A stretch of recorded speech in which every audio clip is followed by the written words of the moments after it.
बेखतर कूद पड़ा आतिशे नमरूद में इश्क, अकल है महवे तमाशाए लबे बाम अभी।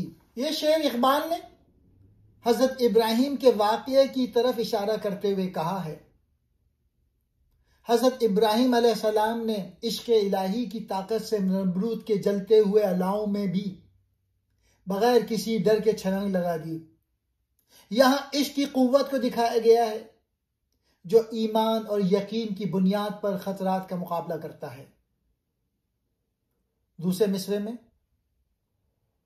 अकल महज हिसाब किताब और दुनियावी सोच अभी तक छत के किनारे पर खड़ी सिर्फ तमाशा देख रही है, फैसला नहीं कर पा रही कि आग में जाना चाहिए या नहीं। यानी अकल शक और खौफ में है, जबकि इश्क अमल और कुर्बानी में आगे बढ़ जाता है। मैसेज ये है, इश्क इलाही इंसान को बेखौफ और जुर्रतमंद बनाता है। सिर्फ अकल पर भरोसा करने वाला इंसान अक्सर फैसला करने में रुक जाता है। इकबाल के नजदीक कामयाबी इश्क में है जो अमल और कुर्बानी से इबारत है।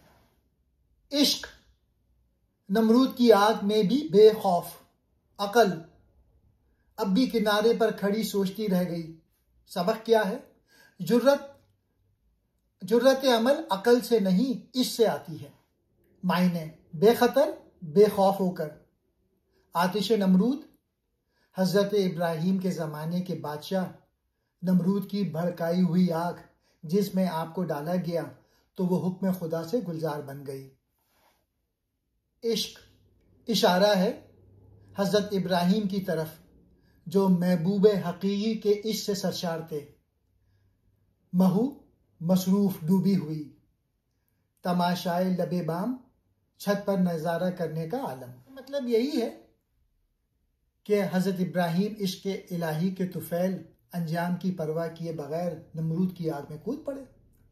इसके बरक्स अगर ये अमल अक्ल दानिश तक महदूद होता तो वो पहले तमाम हालात का एहतियात से जायजा लेते और फौरी अमल से गुरेज करते।